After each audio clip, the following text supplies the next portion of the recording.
Hello everyone. So I am back up here at our Bighorn Retreat project up in the Bighorn Mountains of Wyoming.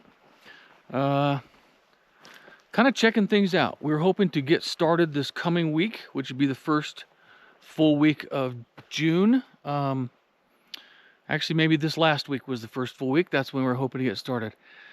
But as is very typical in the mountains, we got some more moisture, and it rained for about 2 or 3 days up here. It's Friday now, so I just come up to look. We were actually up here a week ago, and it was, the road coming in was dry. The road, or the driveway in here on the job, was pretty sketchy. We got in just fine, but once we got into the job site, it was pretty deep and pretty muddy. Other than that, it looked pretty good. So our hopes were pretty high in mobilizing equipment and material up here Monday morning. Again, today's Friday. But I really, before we went and committed to doing that, hauling a 35-foot camper, telehandler, job trailer, materials, things like that, I really needed to get an idea of what we were dealing with now that we got a little bit more moisture. And this is what we're dealing with. Well, as you can see, it's pretty wet. Now it is about 9:30 in the morning. But if we walk down here to our basement, you can see it's pretty muddy. The ground's pretty muddy around here, which is going to make it a little bit difficult. But you go inside the house, and this is what we're faced with. Yeah, we got a lot of water. Not a horrible amount. We can squeegee this out, and if the sun comes out, we'll be fine. But getting equipment and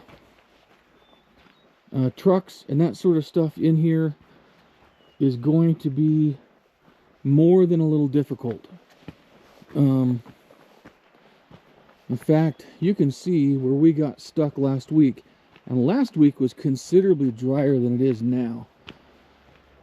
This is just soupy and muddy. And yeah, I'm not willing to bring my truck and trailer back in here. Not to mention, the guy we had cut our logs last year, cut these trees out of here, he never came back to get them. So now we have a big pile of logs, which are definitely in the way. That's where we were hoping to park some material. So, I'm not too sure. I have a feeling that next week we will probably just come up anyway and just bring trucks so we can get our top plates on, build a couple walls. Now we can get our floor trusses ordered. There is a spot on our way up here that's particularly bad, and there's actually a dump truck with an excavator that got stuck in there. I passed them, went around a dry spot and I passed them, but they actually had the excavator off the trailer, pushing the dump truck out of the mud. So this is not a friendly place to be in this time of year. Actually, I hear him going down the road right now. So anyway, keep following us on YouTube. Check out our Instagram as this project and others continues.